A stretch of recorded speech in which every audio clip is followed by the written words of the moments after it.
3. Take 1, tomada 1, gravando.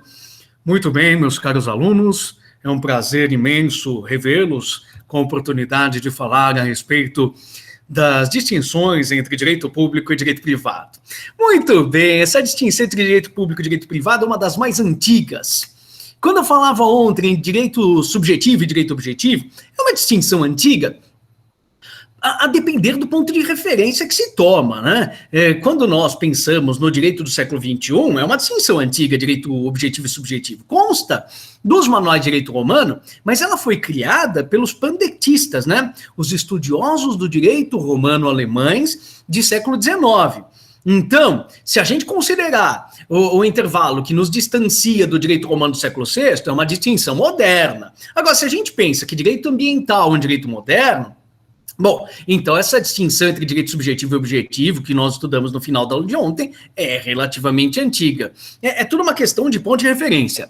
No entanto, essa distinção entre direito público e direito privado é muito antiga mesmo, porque ela vem do próprio direito romano.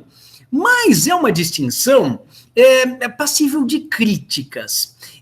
Ou seja, ela é tão referta de exceções aos critérios que costumam ser apresentados, que ela é utilizada mais como um critério didático do que propriamente como uma distinção científica. Então, como é que a gente poderia diferenciar o direito público do direito privado? Primeira observação que eu vou fazer. Alguns de vocês, ao longo dos 5 anos de graduação, vão ostentar uma predileção maior pelo direito público. Vamos dizer assim, eu gosto de determinadas áreas, como direito constitucional, direito administrativo, direito processual, direito internacional, e não gosto muito de direito do trabalho, do direito civil, do direito empresarial. Não gosto muito de direito privado.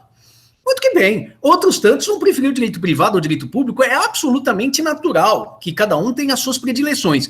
Mas vocês vão sair da faculdade formados em direito. Por mais que tenham uma predileção maior por um dos ramos, precisam conhecer os dois de maneira bastante proficiente. De modo que essa distinção que eu acabo apresentando agora, ela acaba sendo didática, ela acaba sendo propedêutica, introdutória, para que vocês conheçam os dois grandes átrios em que se vai dividir o cenário jurídico que vocês vão estudar ao longo dos próximos anos, mas precisam ter um conhecimento panorâmico de ambas as esferas, direito público e direito privado, e tem de observar que as distinções entre esses dois mundos as distinções acabam sendo postas em xeque dia após dia, a partir de uma publicização de direito privado e de uma privatização de direito público, como eu vou falar a vocês daqui a algum tempo. É preciso que tenham um pouquinho de paciência ainda no nosso encontro de hoje. Bom, a primeira distinção que se pode estabelecer entre direito público e direito privado é aquela que vinha do próprio direito romano, né? Se eu falei que já se apresentava uma distinção de direito romano, e ela toma por base o segundo critério apresentado no segundo alvéolo dessa transparência, o critério do sujeito. Ou seja, quando em uma relação jurídica nós encontrarmos, de um lado, um credor e de outro devedor, sempre que houver a participação do Estado num dos polos da relação, como credor ou como devedor, nós estaremos diante do direito público. Quando, nos polos da relação jurídica, sujeito ativo ou passivo, credor ou devedor, não estiver figurando o Estado em nenhum dos polos da relação, estaríamos diante do direito privado. Então, quando eu penso na imposição de um tributo pelo Estado, pelo fisco ao Estevão, estou no âmbito do direito público ou do direito privado? Direito público. Quando, todavia, eu celebro um contrato com o meu aluno Caio, estamos no âmbito do direito público ou do direito privado? Olha, Estevão e Caio não tem participação do fisco, não tem participação do município, do Estado, da União, do Distrito Federal. Não existe nenhuma participação desses entes de direito público, então se trata de direito privado. Tudo parece muito simples e muito fácil.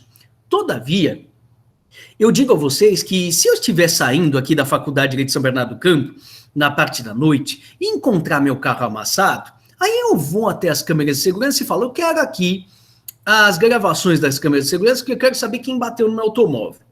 E, surpreendentemente, eu descubro que foi o seu Romesi, o seu Alberto, motorista aqui da faculdade, que acabou batendo o automóvel da escola no meu carro.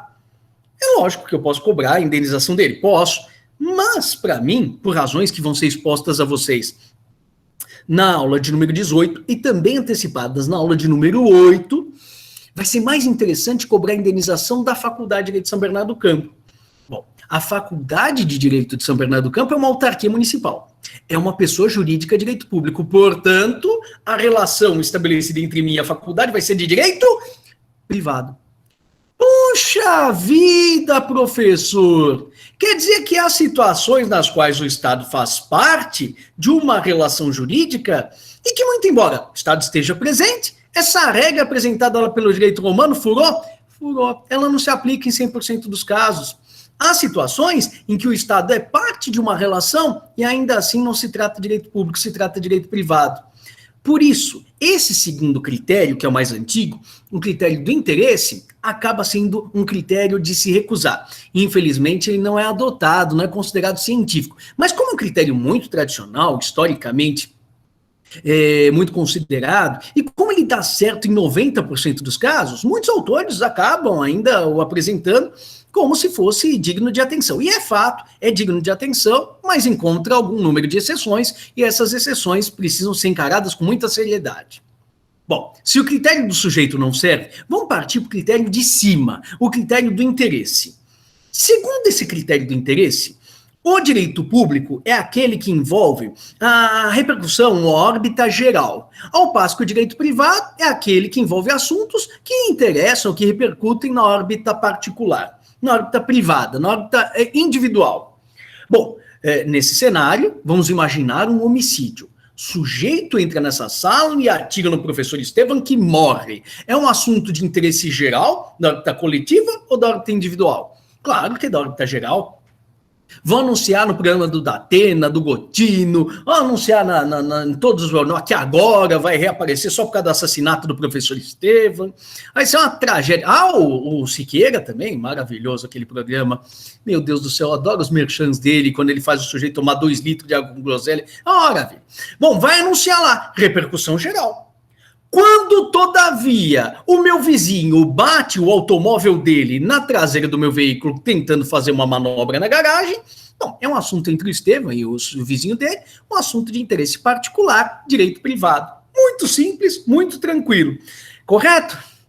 Então, quando vocês estiverem tendo aulas de direito penal no ano que vem, bom, direito penal, acho que ninguém duvida, né? É ramo do direito público.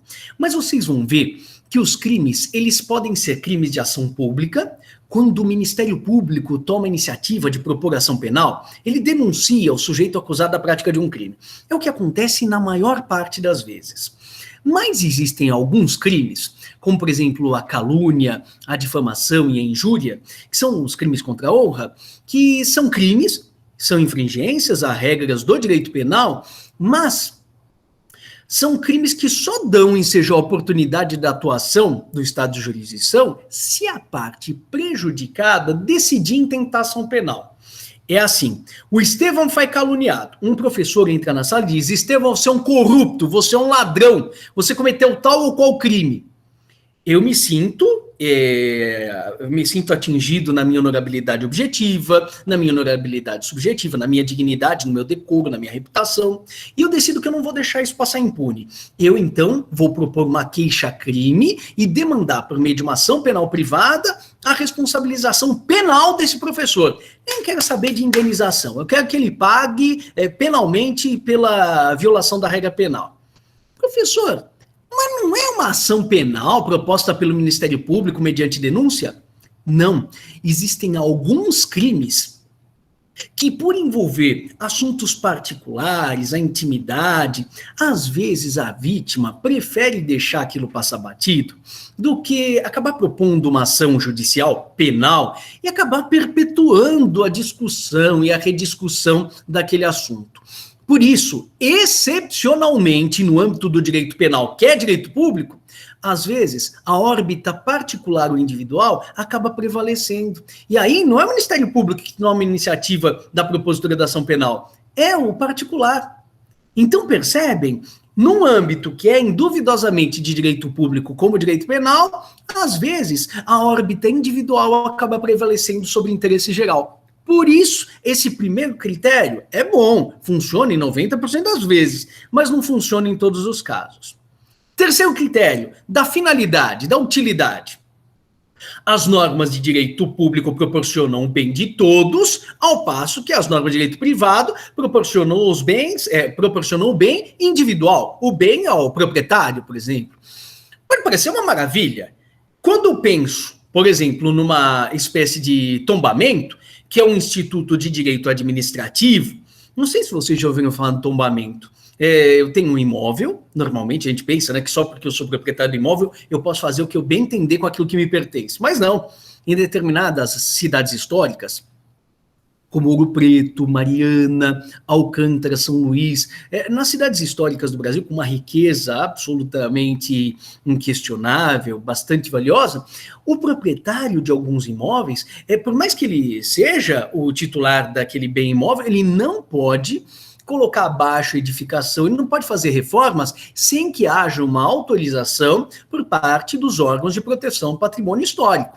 Então o sujeito continua sendo proprietário, mas a sua propriedade acaba sendo limitada em prol do interesse, em prol da utilidade de quem? Dele próprio? Não! Se fosse dele próprio, ele punha abaixo e erguia um edifício de 21 andares. Não, em prol da utilidade pública, da memória histórica de uma localidade que beneficia a coletividade, às vezes à custa de um baita de um sacrifício imposto ao proprietário. Ah, entendi, professor. Então, tombamento, direito administrativo, interesse público, um benefício para toda a coletividade. E a propriedade privada? Bom, dei esse exemplo a vocês. Eu tenho um telefone celular, um telefone de última geração, que pode ter 20 mil aplicativos diferentes, só que eu só uso o aparelho para fazer ligações telefônicas. Bom, professor, por mais que você seja um estúpido de ter pago uma fortuna por um aparelho, sendo que poderia comprar um aparelho mais baratinho, já que era só para fazer ligações telefônicas, o celular é seu. É direito privado, direito de propriedade, você vai explorá-lo, tendo-se em conta exclusivamente o seu benefício individual. Ótimo, bem individual. Só que tem um problema. Logo na primeira aula, acho que eu disse a vocês que o artigo 5º da Constituição Federal, no inciso 23º, no 22º se diz, é garantia de direito de propriedade. Mas no 23º se diz, a propriedade obedecerá, atenderá à sua função social. E nesse artigo 1228, de que eu tanto falo do Código Civil, onde se diz que o proprietário tem as prerrogativas de usar, fruir, dispor, reivindicar e possuir está implícito. Mas nos parágrafos existe a previsão de que o proprietário tem de observar a função social. E quando ele explora o seu bem, que pertence, obviamente, apenas tão somente a ele, estamos no âmbito do direito privado, mas quando ele se comporta de acordo com a função social, o benefício extraído da exploração do direito de propriedade não é revertido exclusivamente em prol do titular, mas acaba sendo revertido em prol de toda a coletividade. Por isso, essa distinção também entre direito público e direito privado, tomando-se em conta a utilidade, o proveito, a finalidade da regra jurídica, também acaba sendo uma distinção boa, mas que não funciona em 100% dos casos. Bom, professor, se os 3 primeiros critérios são medianos, nenhum deles é pleno, eu espero que o 4º critério seja. Caso contrário, não sei o que a gente vai fazer, né? Para nossa felicidade, o 4º critério me parece suficiente para a gente conseguir extremar direito público e direito privado. E que critério é esse? É o critério da relação estabelecida entre os sujeitos postos em relação. Deem uma olhadinha aqui para aquilo que eu vou falar com muitíssima atenção. Eu entro em sala de aula e digo assim, meus caros, eu andei pensando a respeito de como vai ser a avaliação de vocês. Existem várias possibilidades. Existe a possibilidade de uma avaliação oral, gravada, é uma avaliação maravilhosa, porque a gente consegue perceber, inclusive, o candidato que não tem o que falar porque está muito nervoso, e aquele que não tem o que falar porque não se preparou. Tem a prova dissertativa, em que os alunos podem escrever com maior liberdade. Tem a prova em formato múltipla escolha, que é mais fácil de ser corrigida, proporciona uma devolutiva mais rápida por parte dos professores aos alunos. Tem provas as mais variadas, e em verdadeiro ou falso, por exemplo, mas eu decidi que a prova de vocês vai ser em formato de múltipla escolha. Aí os alunos olham para mim e dizem, professor, com todo respeito, a gente já tinha pensado nessa questão da avaliação e nós conversamos aqui entre nós alunos e vimos que dos 60 alunos, 60 alunos preferem a prova em formato dissertativo. Prova oral todo mundo fica com medo, prova em formato múltipla escolha, vai que deu um branco, né? Pode a pessoa chutar errado, não está no melhor dia. Prova dissertativa, nós unanimemente achamos a melhor prova. Aí eu falo, muito bem, meus queridos alunos, gostei muito da iniciativa de vocês, de discutirem qual seria o melhor meio de prova para avaliá-los. No entanto, a relação que se estabelece entre mim e vocês não é uma relação de coordenação. Então, pouco importa o que vocês querem. Eu estou dizendo que a prova vai ser formato múltipla escolha e pronto. Todo mundo faz aquela cara de... Quer dizer, então, que a maioria... porque a relação estabelecida entre mim e vocês... no âmbito das minhas atividades de professor, é uma relação pautada na hierarquia, é pautada em subordinação. É claro que aquele que é detentor de um certo poder, ele não pode lançar mão desse poder para atuar de maneira arbitrária, né? Ele sempre tem que ter em consideração o fato de que o exercício desse poder deve se dar em benefício da coletividade. E nas circunstâncias aí, parece, o professor está se portando de maneira preguiçosa. Não sei, não vamos entrar no mérito, né? Mas conseguem compreender? A relação que se estabelece entre mim e vocês acaba sendo uma relação vertical. Aí terminamos a aula, sei lá, e eu ainda não sei porquê, mas continuo presente na sala, quando de repente um aluno me chama, professor, mas a aula já se encerrou. Eu, pois não, como é que vai? Tudo bem, fulano? Ele, oi, tudo bem, professor? Eu, não, professor, nada, já acabou a aula, pode me chamar de Estevam. Ele, posso te chamar de TT? Eu, não, pode me chamar de Estevam, tá bom, é suficiente. Não precisa me chamar de professor, mas de TT também não. Aí ele diz, então, professor, você recomendou esse livro do Marcos Bernardes de Mello para a gente estudar? Eu fiquei encantadíssimo, só que eu estou com dificuldade em encontrá-lo. Você não quereria vender o seu exemplar para mim por R$100? Eu fiquei sabendo que você tem 2 exemplares. Eu falei, verdade. Nossa, mas para um aluno que quer estudar esse livro, mas ainda que eu tivesse um exemplar só, eu venderia, e nem por 100. Vendo por 80, fico muito feliz. Só não posso dar de graça porque a vida está difícil para mim, enquanto professor universitário. Pois bem, no momento em que eu e meu aluno Caio chegamos à conclusão de que eu vou vender a ele o exemplar do livro do professor Marcos Bernardes de Mello por R$80, também se estabelece uma relação entre mim e Caio.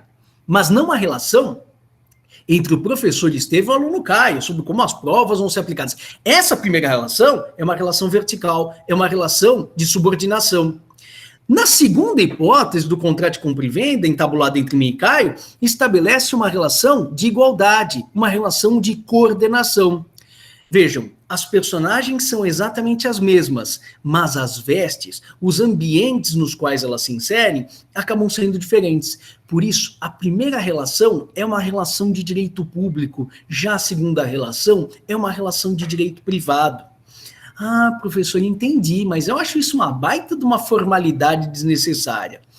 Tomem cuidado. Vou contar uma coisa a vocês. A questão de alguns dias não, alguns meses, alguns anos, não sei, hipoteticamente, pode ser que tenha acontecido, pode ser que vá acontecer algum dia.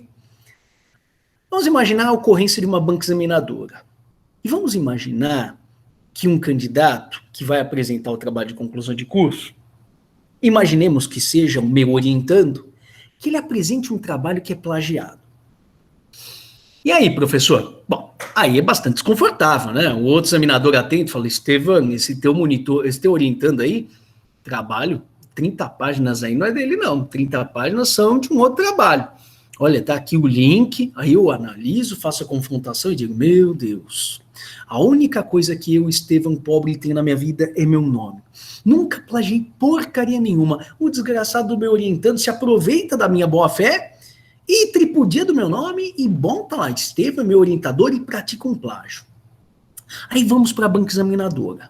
No que estamos na banca examinadora, aí eu digo ao sujeito, atenção, o senhor pode ler o artigo 184 do Código Penal? Aí ele começa a ler o artigo 184 e fala, nossa, mas não mencionava o Código Penal na minha monografia? Minha monografia é direito desportivo, direito do trabalho, contrato, não tem porcaria nenhuma a ver com o Código Penal. Eu nem trouxe o Código Penal, falei, pois bem, está aqui. Leia para mim o artigo 184. Começa a ler o artigo, plágio, tal, violação de direito de autor. Aí ele começa a perceber que algo está acontecendo.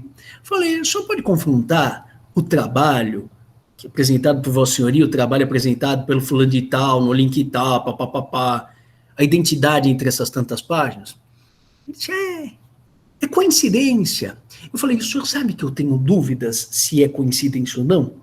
Porque eu tenho duas alternativas nesse momento. Ou eu imagino que se trata de uma infeliz coincidência e que, por uma coincidência absolutamente única, o senhor utilizou as mesmas palavras ao longo de 30 páginas do seu trabalho, e aí eu não o reprovo, ou então eu chego à conclusão de que é coincidência demais para o meu gosto. A existência de 30 páginas idênticas num trabalho, idêntico a um trabalho que foi apresentado há 2 anos lá na universidade, não sei o que lá. E aí, nesse caso, não se esqueça que nós não estamos numa faculdade privada. Nós estamos em uma autarquia municipal. E no exercício das minhas funções, eu sou funcionário público, nos termos do 327 do Código Penal. E diante de uma infração penal, como um plágio, como uma violação de direito autoral, ou eu tomo providências e oficio ao Ministério Público para a tomada das providências cabíveis, ou então eu acabo prevaricando. E eu vou dizer uma coisa, se eu sentir que tem violação de direito autoral aqui, eu não vou prevaricar. Eu vou oficiar ao Ministério Público para a tomada de providências. E aí quem vai responder criminalmente é o responsável pela elaboração do texto. Só que, por enquanto, eu tenho uma dúvida ainda se o texto é seu ou não é seu. O que o senhor acha? O indivíduo fez assim. Aí uma outra examinadora falou, acho que seria conveniente a gente suspender a banca por 30 dias para e debelar essa bendita dessa dúvida. Falei, excelente a sugestão de Vossa Excelência. O candidato está de acordo? Vamos suspender a banca por 30 dias? Ele falou, estou de acordo, sim. Suspendemos a banca em 30 dias, o cara apresentou o trabalho, não sei se para mim, não sei se para um outro. E, na verdade, não é que isso tenha acontecido, não. Talvez seja só uma elucubração da minha cabeça. Conseguem compreender? No âmbito de uma instituição de direito público como a nossa, se eu acabo não tomando providências, a responsabilidade acaba sendo minha. No que diz respeito a uma instituição privada, é claro, o sujeito eventualmente terá praticado um plágio, mas o seu orientador não terá praticado a prevaricação. Agora, no caso do professor de uma faculdade pública, ou ele se mexe, ou então ele também acaba respondendo por um crime autônomo. Onde eu quero chegar? Eu queria que vocês entendessem que essa distinção entre direito público e direito privado não é uma construção cerebrina, desprovida de maior utilidade. Não, ela é cheferta de uma grande utilidade, na medida em que a disciplina típica de direito público acaba sendo muito mais gravosa, muito mais severa do que a disciplina típica de direito privado.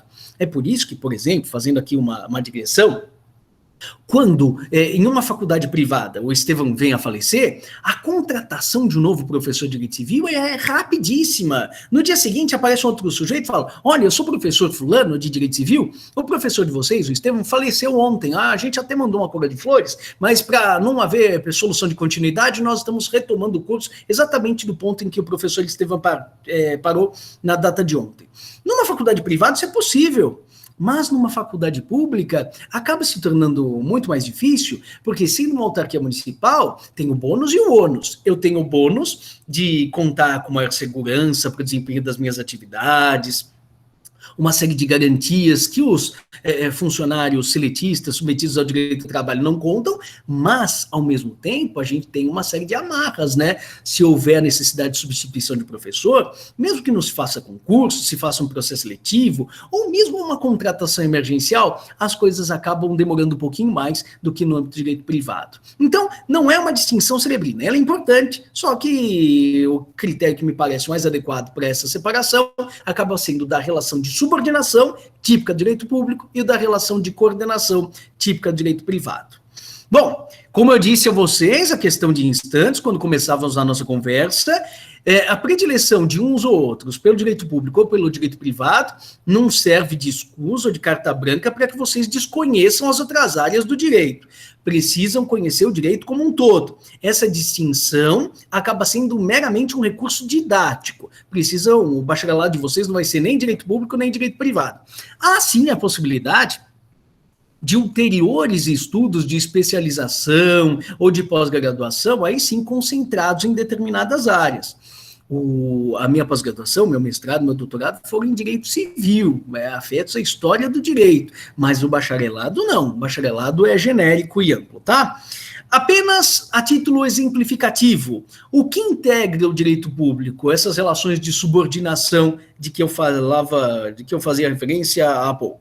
Primeiro, o direito constitucional, sendo que o direito constitucional regula as grandes questões de natureza política, a tripartição de poderes, a separação de poderes, para ser mais preciso, a chamada especialização funcional dos poderes, não uma autêntica divisão draconiana. Vocês vão ver que o legislativo às vezes exerce funções administrativas, às vezes exerce também funções semijurisdicionais, e os outros demais poderes da mesma forma, direitos e garantias fundamentais, estabelecimento de competências, limitação do exercício de funções, várias questões decisivas na condução governamental acabam competindo ao direito constitucional, que é um direito sobranceiro, né? É aquele direito que está no ápice da pirâmide. Abaixo do direito constitucional estão todos os outros ramos, inclusive o direito administrativo.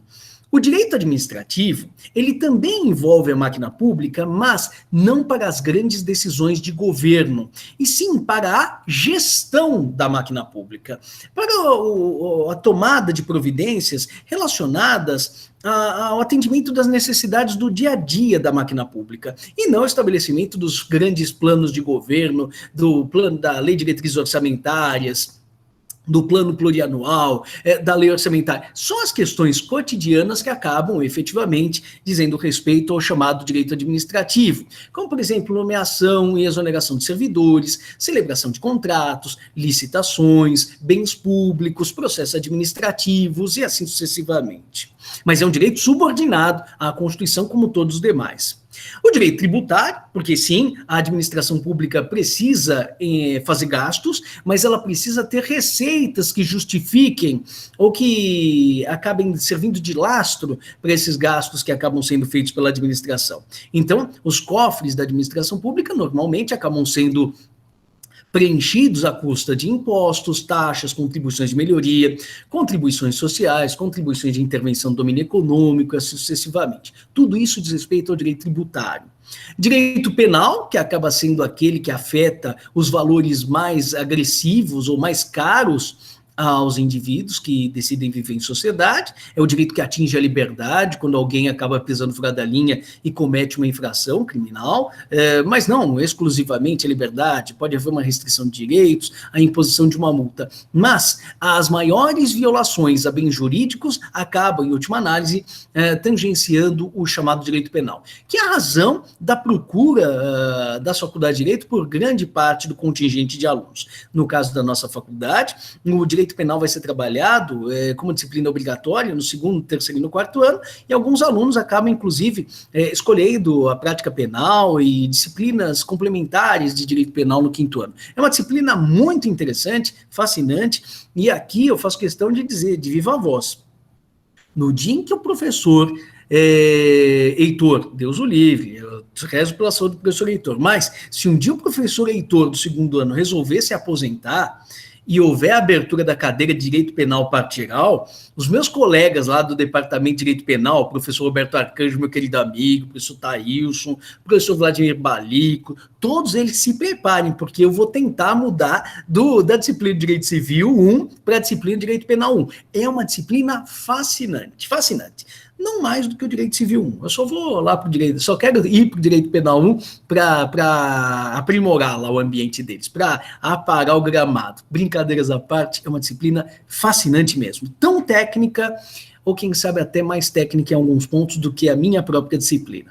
Direito processual, civil e penal. Vou trabalhar isso com vocês também na aula de número 4, mas sempre que os bens jurídicos, civis ou penais, não acabam sendo respeitados pelas partes envolvidas numa relação, por exemplo, eu sou credor dos aluguéis que são devidos pelo meu locatário. Eu tenho um locatário no imóvel de minha propriedade, e o locatário resolve que não vai pagar. Haverá necessidade de eu propor uma ação de despejo ou uma ação de cobrança pelos aluguéis, para que eu consiga reaver aquelas importâncias que me são devidas, né? Então, essa ação de despejo, ou então ação de cobrança, tudo depende daquilo que eu estou pedindo, né? Ela vai ser proposta e vai observar em sua tramitação as regras estabelecidas pelo direito processual. O Poder Judiciário, no momento de fazer justiça, de implementar sanções, ele não atua de maneira absolutamente livre. Não, ele atua de maneira regrada.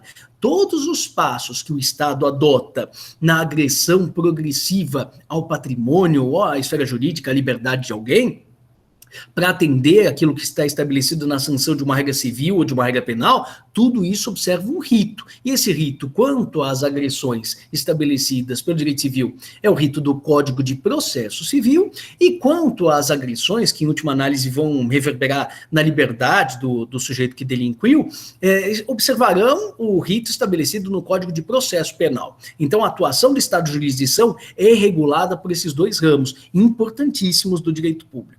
Direito internacional, que acaba se voltando às relações mantidas entre Estados estrangeiros, entre si, ou Estados estrangeiros e organizações internacionais, e o direito ambiental, um direito novíssimo, recentíssimo, quando comparado aos demais ramos aqui apresentados, e que tem a peculiaridade de tomar em consideração não apenas os interesses das gerações presentes, mas inclusive os interesses das futuras gerações, sempre em relações de subordinação.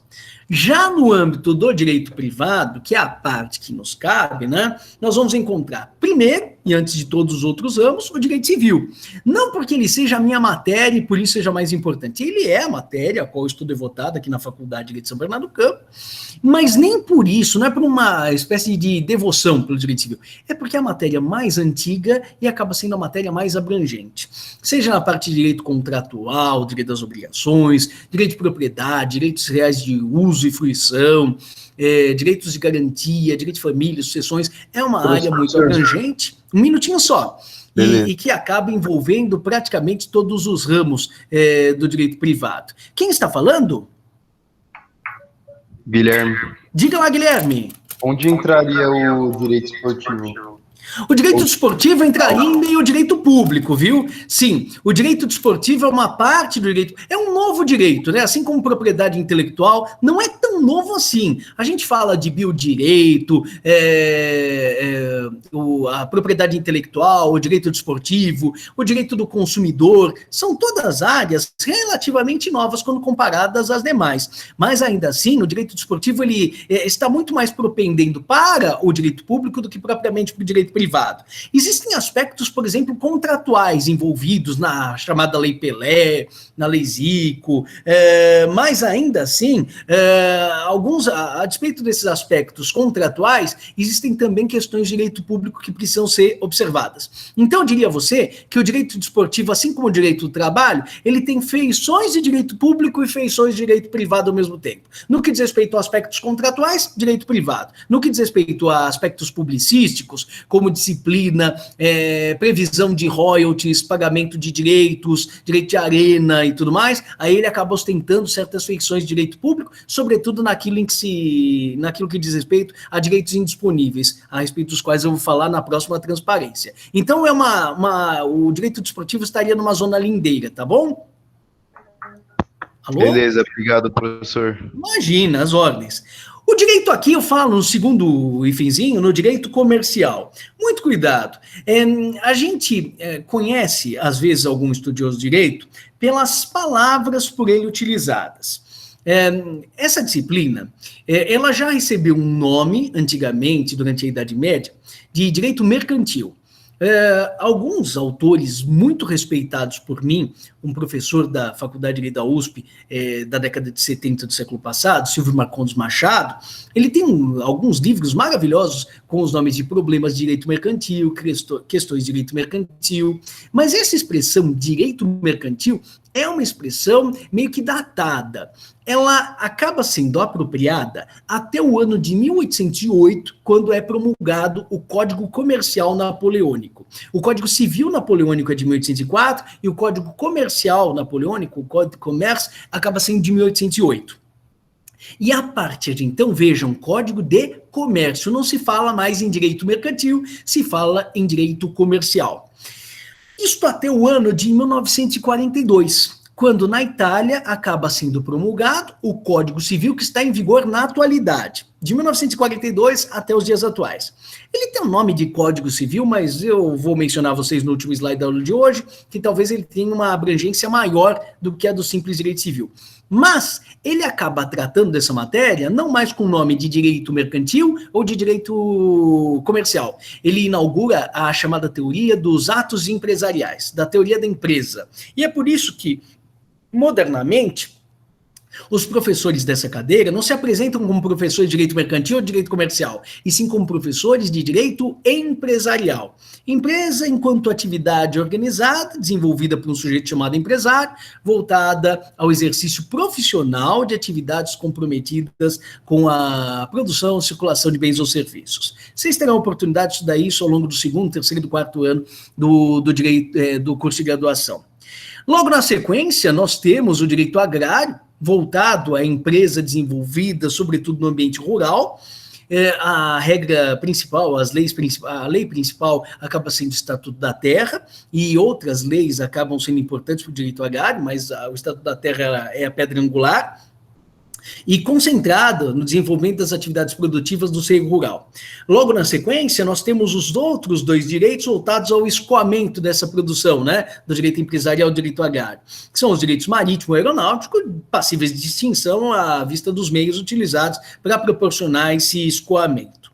E, por fim, nós encontramos aqui dois ramos, como eu mencionava a vocês há pouco, que são ramos fronteiriços, que estão entre o direito privado e o direito público. Eles apresentam feições de direito privado, por exemplo, direito do consumidor. Nós estamos falando de um contrato que acaba sendo celebrado entre o consumidor de um lado e o fornecedor de outro, mas a tutela dispensada ao consumidor acaba sendo tão violenta, acaba sendo uma tutela tão contundente, tão protetiva em face dele, na situação de vulnerável contratualmente, financeiramente, tecnicamente, que esse ramo do direito privado acaba ostentando feições de direito público. É como se ele estivesse numa zona cinzenta entre esses dois ramos que são bastante característicos.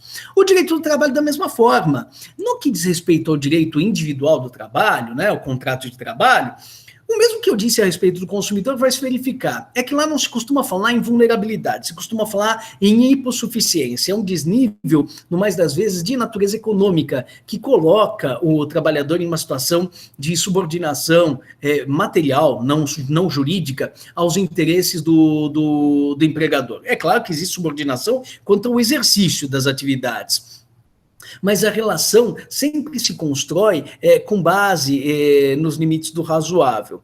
Agora, no âmbito do direito público do trabalho, no âmbito do direito sindical, realmente fica bastante difícil da gente sustentar essa parte como pertencente ao direito privado. Por isso, o direito do trabalho, o direito do consumidor, o próprio direito internacional tem uma feição específica chamada direito internacional privado, que também estaria numa zona intersticial aqui, numa zona intermediária, e o mesmo se diga a propósito do direito desportivo, da propriedade intelectual. São áreas que, correspondendo a novos direitos, acabam dando ensejo ao questionamento dos limites entre essas áreas mais conhecidas, direito público e direito privado.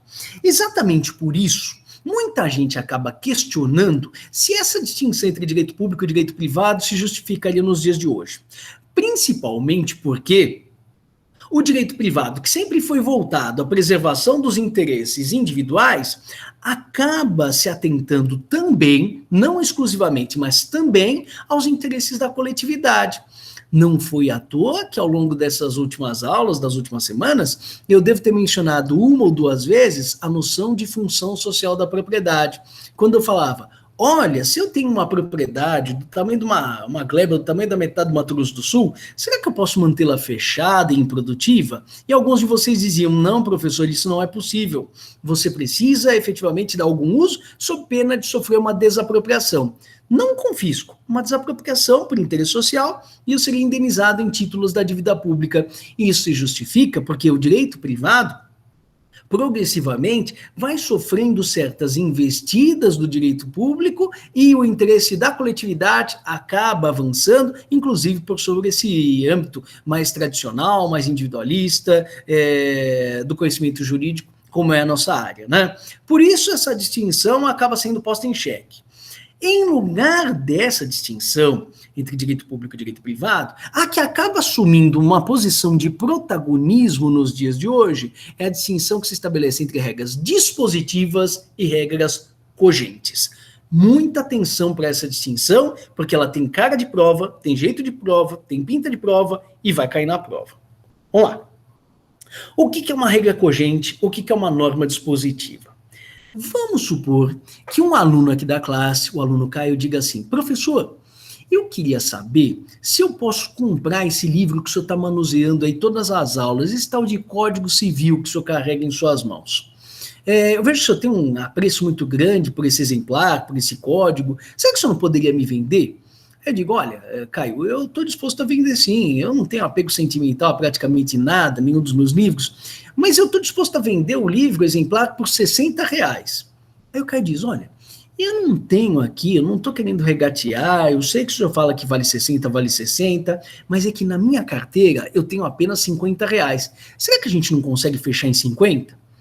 Aí o Estevam, também estou precisando de dinheiro, falou: olha, cara, andei pensando, vamos fechar em 50 desde que, se o código tiver algum problema, algum defeito, página faltando, anotação, equívocos de impressão, você não vem encher a minha paciência depois.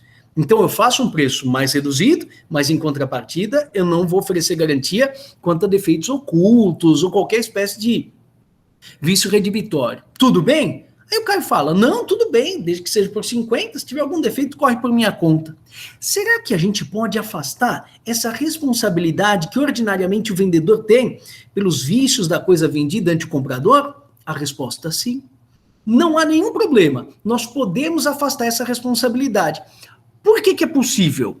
Porque a responsabilidade que o vendedor tem pelos defeitos ocultos da coisa, e ele deve oferecer essa garantia ao comprador, não apenas no direito do consumidor, no Código Civil propriamente, no direito civil propriamente, mas essa responsabilidade, ela pode ser afastada caso seja de interesse de ambas as partes. Uma parte não pode impor a outra, ele tem que convencer a outra a concordar com esse afastamento.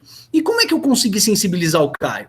Ele não vai exigir essa garantia porque eu concordei também com uma redução do preço. Então é uma espécie de ajuste que agrada gregos e troianos. Pois bem, aí nós temos um exemplo de norma dispositiva, em que as partes, de acordo com a sua vontade, acabam afastando a aplicação de uma regra que, se elas acabassem se omitindo, essa regra se aplicaria no seu silêncio, na sua omissão. As regras dispositivas, elas podem ser interpretativas, elas podem ser supletivas, elas podem cumprir uma série de funções bastante importantes que nós vamos analisar na aula de número 4. Mas a função interpretativa, a função supletiva acaba sendo as duas funções mais importantes. Agora vamos imaginar uma outra situação. Eu vou pedir a minha noiva em casamento, né? A minha namorada em casamento. Aí eu chego para ela e falo: fulana, eu estava pensando, e se a gente se casasse, você não gostaria disso? Aí ela faz aquela cara de pouco caso e diz: sei lá, pode ser. Pô, depois desse sei lá, pode ser, eu fico absolutamente chateado e falo: olha, aliás, eu queria deixar uma coisa clara, já que a gente vai se casar. Eu não vou ser fiel a você. Olha, estou sendo bastante claro, se quiser a gente grava isso para que não haja mal-entendidos, hein? Eu não vou ser fiel a você durante o casamento, mas se você quiser, a gente casa. Aí ela olha para mim e responde: não tem problema nenhum que você não seja fiel. Aliás, durante todos esses anos de namoro, eu nunca fui fiel a você também. Professor, com quem que você vai se casar? Onde você vai amarrar seu burro, hein? Pergunto a vocês. Se for de consenso de ambos, se ambos estiverem dispostos a renunciar reciprocamente ao dever de fidelidade, será que a gente pode abrir mão do dever de fidelidade subjacente ao casamento? Sim ou não? Eu mesmo respondo. É melhor que eu responda antes de ouvir alguma barbaridade de vocês. Não, eu não posso abrir mão do dever de fidelidade. Mas a sua esposa concordou. Não importa, as partes não conseguem afastar o dever de fidelidade do casamento porque se trata de uma norma cogente. As normas dispositivas são afastáveis pela vontade dos interessados. Elas só se aplicam quando os interessados não acabam adotando uma solução diversa. As normas cogentes não. Elas se aplicam mesmo que contra a manifestação de vontade expressa das partes envolvidas em sentido contrário. Todas as normas jurídicas são imperativas, mas a gente costuma dizer que as normas cogentes são dotadas de uma imperatividade absoluta, ao passo que as normas dispositivas são dotadas de imperatividade relativa. Bom, essa distinção, como eu disse a vocês, acaba sendo uma distinção muito importante. Um minutinho só. Se a gente percorrer os vários livros do direito civil que vocês vão estudar no segundo, no terceiro, no quarto ano, no quinto ano do curso de graduação, eu poderia dizer a vocês, sem grande perspectiva de errar, que, em regra, as disposições do livro do Direito das Obrigações do segundo ano são regras dispositivas. Esses artigos apenas se aplicam quando as partes não dispuserem de maneira diferente, em sentido contrário. Agora, existem sim algumas regras, mas aí é exceção do direito das obrigações, que são regras imperativas. Por exemplo, se vocês forem ao artigo 426 do Código Civil, está dito: não pode ser objeto de contrato a herança de pessoa viva. Ah, mas e se contratante e contratado estiverem de acordo? Não pode. É uma regra cogente. Não é o que costuma acontecer no livro de direito das obrigações, na parte contratual. Mais uma vez ou outra, a gente tem essas regras mais contundentes, as inafastáveis. No âmbito de direito das obrigações, o que se verifica mais são regras afastáveis pela vontade dos interessados. Agora, no âmbito do direito das coisas, terceiro ano, do direito de família e do direito das sucessões, é o inverso o que se verifica. A maior parte das regras do direito das coisas, do direito de família e do direito das sucessões, a maior parte são de regras cogentes, aquelas que não podem ser afastadas. Ah, professor, mas existem exceções? Sim. No âmbito, por exemplo, do direito das coisas, nós vamos verificar que o usufruto, salvo disposição em contrário, se aplica sem que haja previsão de qualquer sorte de remuneração. Ah, mas as partes querem estabelecer uma remuneração que vai ser paga pelo usufrutuário ao no proprietário. Não tem problema, mas essa lógica do direito afastável, do direito dispositivo, não é a típica do direito das coisas. Ah, professor, você acabou de falar, no âmbito do direito de família, eu não posso afastar o dever de fidelidade. Não, não posso mesmo. Mas eu posso escolher o regime de bens, sob o qual eu vou me casar com a minha futura esposa. Aí, no que diz respeito à partilha de bens, prevalece a liberdade dos interessados, trata-se de norma de direito dispositivo. Ah, professor, no direito das sucessões, eu ouvi dizer que se eu tenho descendentes, ascendentes ou cônjuge, metade do meu patrimônio, mesmo que contra a minha vontade, necessariamente vai para essas pessoas depois da minha morte. Sim, é por isso que a gente fala que no direito das sucessões, normalmente nós encontramos normas cogentes, inafastáveis. Eu não consigo tirar a metade a que meu filho terá direito se efetivamente eu vier a falecer antes dele. Mas eu posso decidir, a meu critério, se vou fazer testamento ou não. Ninguém pode me obrigar a fazer testamento. Então, existem algumas regras do direito das sucessões que acabam sendo regras dispositivas. Então, todas essas observações que eu acabo fazendo, elas correspondem àquilo que mais acontece, mas, eventualmente, nós vamos acabar encontrando exceções nesses variados ramos do direito civil com os quais vocês vão trabalhar ao longo dos 4 anos imediatamente seguintes. Diga lá, alguém ia fazer uma pergunta? Eu, Beatriz. Diga, Beatriz. Mas eu já entendi. Eu ia perguntar qual é o critério que é usado para julgar se uma norma vai ser considerada cogente ou dispositiva, mas eu já entendi. Às vezes é o ramo do direito e às vezes é a dicção do legislador. Às vezes o legislador não dá, ele é bastante categórico no sentido de dizer, olha, salvo disposição em contrário das partes, salvo pactuação diversa, essas expressõezinhas acabam dando a entender que se trata de norma dispositiva. Em alguns casos, ele diz, a despeito de manifestação diversa das partes, observar-se-á tal regime jurídico. E aí nós estamos diante de uma norma cogente. Pelo contexto, a gente acaba conseguindo diferenciar, tá bom? Entendi. Obrigada, professor. Imagina, sempre às ordens. E para encerrar... Professor. Opa, diga lá quem está falando. Deixa eu tirar uma dúvida, a Camille, rapidinho. Claro, diga lá. Igual você falou agora da regra cogente, mas e se em um casamento eles decidem se separar e aí depois os dois falam que enquanto estava casado, estava tendo um relacionamento aberto. Os dois ficavam com outras pessoas. E aí, você faz o quê? Ah, bom, mas aí é uma questão mais sociológica do que propriamente da dimensão normativa, né? Quando eu digo para vocês, olha, eu não posso abrir mão do dever de fidelidade, eu estou dizendo aquilo que deflui do texto legal. Não estou dizendo que tem muita gente que abre mão na prática do dever de fidelidade, mas essas convenções, no mais das vezes, não acabam surtindo grandes efeitos legais.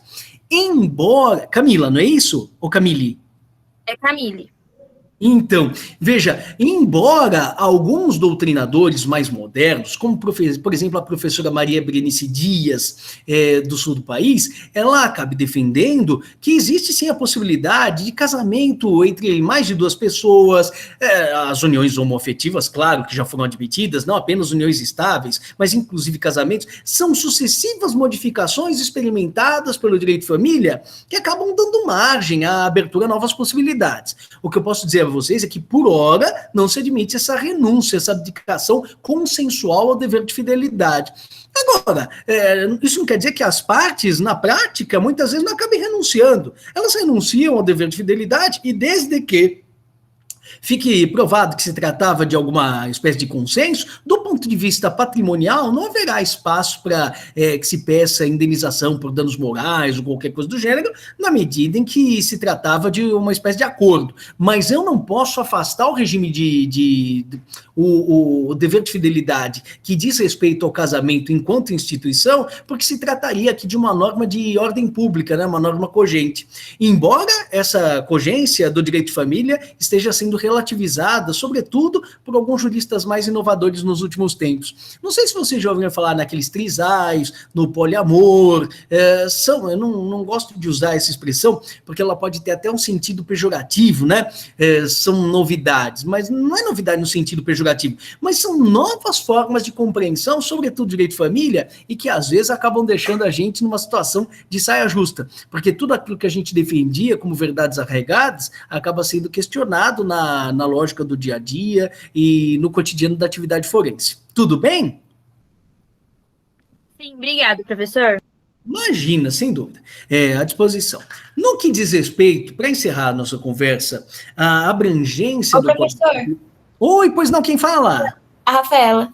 Diga, Rafaela. Interromper. Você pode explicar de novo as normas dispositivas? Eu não entendi muito bem, não.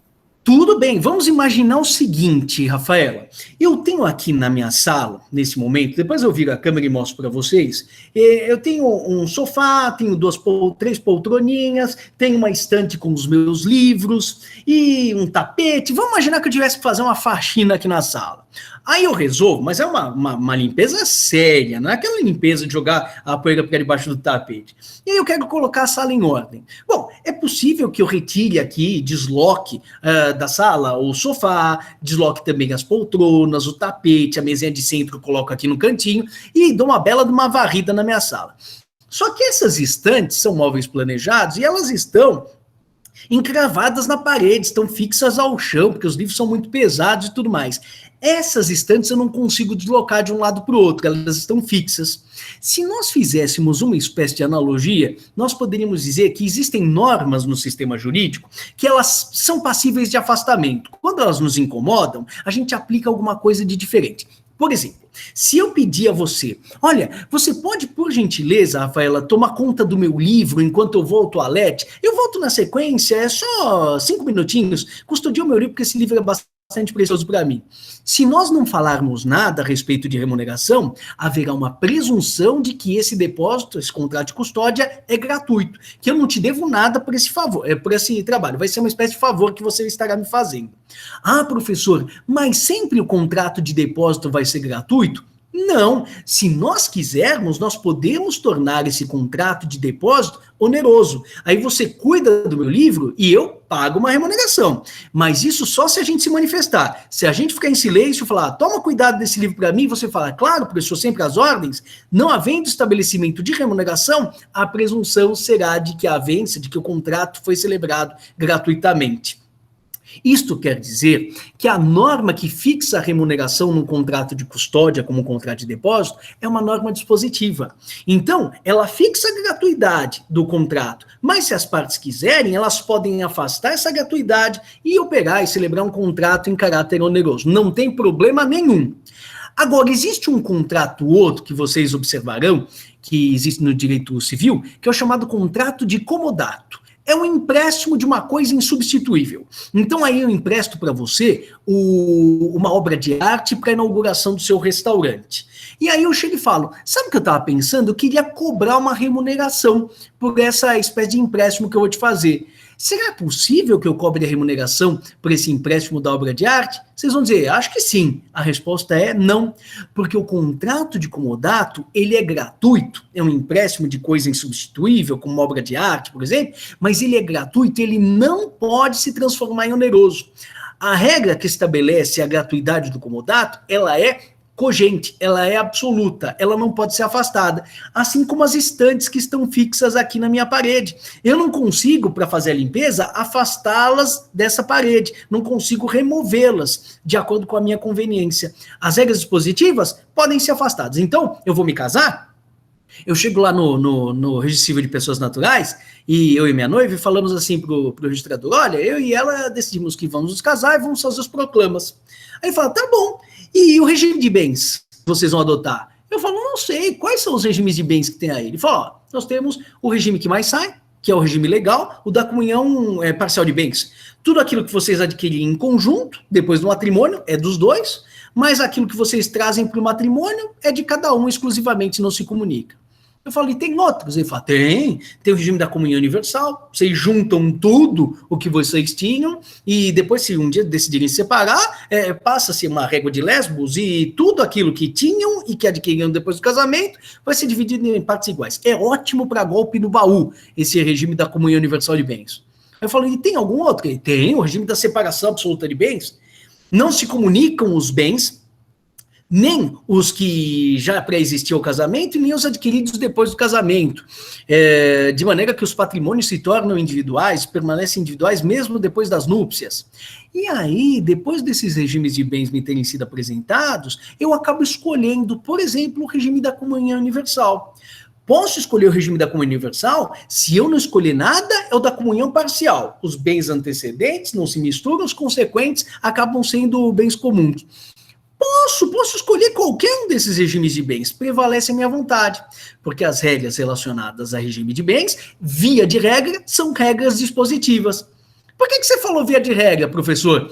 Porque se for um casamento de uma pessoa com certa idade, com mais de tantos anos, aí o legislador diz, não, o casamento das pessoas com mais de tantos anos precisa ser em um regime da separação absoluta de bens, para que se evite o chamado golpe do baú. Ele não usa essas palavras, e a gente nem fala em separação absoluta, a gente fala em separação obrigatória de bens, porque se trata de uma regra cogente, que não dá para ser afastada, mesmo que o noivo confie na noiva, a noiva confie no noivo, eles têm uma maior seriedade, tranquilidade com relação às intenções dos nubentes, mesmo que a gente saiba que se trata de gente séria, ninguém está querendo dar golpe do baú em nada, mas ainda assim o regime de bens vai ser imposto pela lei e não haverá possibilidade de afastamento. Aí, nesse caso, se tratará de norma cogente. Ficou um pouquinho mais claro?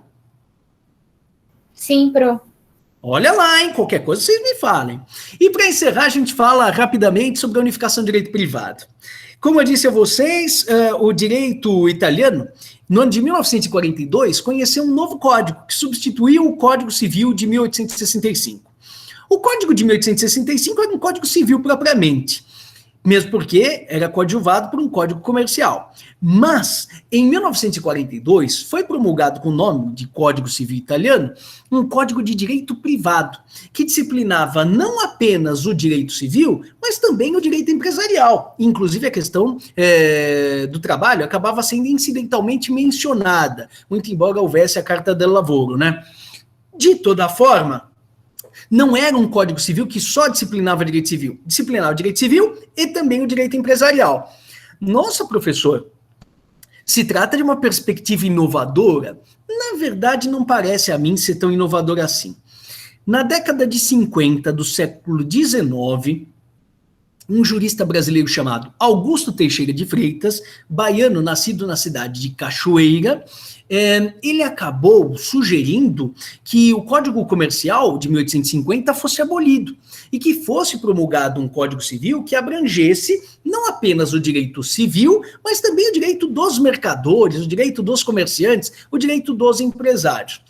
A A iniciativa do Teixeira de Freitas não acabou sendo grandemente acolhida, houve, claro, que um esquecimento aqui no Brasil, e essa ideia acabou sendo resgatada por um jurista italiano, um professor de direito comercial chamado Cesare Vivanti, e graças à iniciativa de Vivanti, essa unificação do direito das obrigações e do direito privado acabou ganhando, ganhando lume, ganhando projeção no direito italiano, mas não exclusivamente no direito italiano. Também aqui eu menciono nas últimas linhas do primeiro ovelo, que na Suíça, no Canadá, na Polônia, além da Itália, que é o exemplo mais célebre, nós não falamos em direito civil desatrelado do direito empresarial. No caso brasileiro, depois da proposta do Augusto Teixeira de Freitas, do século XIX, a ideia quase que caiu em esquecimento. Ela foi resgatada no começo do século XX por um professor de direito comercial chamado Inglês de Souza, muito importante.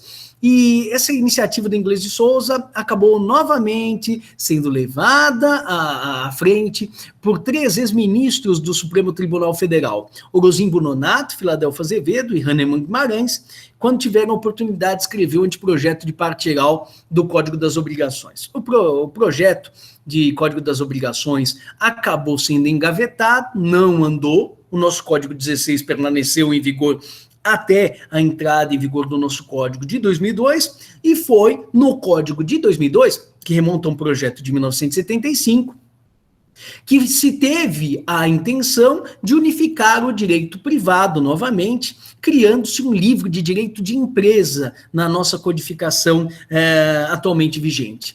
Por isso que a gente diz, muita gente sustenta, que o Código Civil de 2002 ele foi responsável pela unificação do direito privado. Naquela explicaçãozinha que eu dei a vocês, não na aula de número 1, mas logo na apresentação do curso, eu dizia, vocês vão ter no 2º, 3º, 4º, 5º anos do curso de graduação, a aula sobre o Código Civil, sobre direito civil. Mas, no 2º, no 3º e no 4º ano do curso de graduação, vocês vão encontrar uma disciplina chamada Direito Empresarial, que vai estudar, dentre outros assuntos, o livro 2º da parte especial do Código Civil, sobre direito de empresa. Isso quer dizer que o direito civil e o Código Civil não se voltam exclusivamente às matérias de outrora. Acaba sendo o Código Civil uma legislação que abrange o direito tradicional, tradicionalmente civil, e também o direito empresarial. Essa versão mais inovadora, que sucedeu ao direito mercantil, medieval e o direito comercial moderno. Bom, com relação a essa aula de número 2, era isso que eu gostaria de conversar com vocês. Se vocês tiverem qualquer dúvida, é claro que eu estou sempre à inteira disposição. Vou dar uma olhadinha aqui no chat para ver se existe alguma dúvida. Não tem dúvida. Bom, mas se vocês tiverem qualquer espécie de questionamento, por gentileza, encaminhem algum e-mail para mim, para estevam.pousada@direitosbc.br, e no mais, nos encontramos na próxima semana para dar prosseguimento às nossas atividades, e aí eu ainda vou verificar se vai ser a respeito da aula de número 3 ou se nós vamos saltar para a aula de número 4. E daí eu explico a vocês mais à frente, caso saltemos a aula de número 3, por que essa aula de número 3 vai ser oferecida a vocês, talvez em uma outra oportunidade, ou de uma forma um pouquinho diferente daquela habitualmente trabalhada por todos nós. Uma observação importante também, para efeitos de encerramento, a partir da próxima semana, então, eu vou desligar aquele link que fica visível para vocês no site, do Google Classroom, na nossa plataforma, e vou colocar no mural de avisos um link fixo para todas as nossas atividades. Vamos ver se as coisas funcionam assim. Se na semana que vem vocês tentarem entrar na minha aula de Direito Civil e não encontrarem lá o link aberto, é sinal de que as coisas correram bem, e aí vocês entram nesse link fixo do mural. Combinado? Um forte abraço, uma boa noite a todos e até a próxima semana. Tchau, pessoal. Tchau, Pro.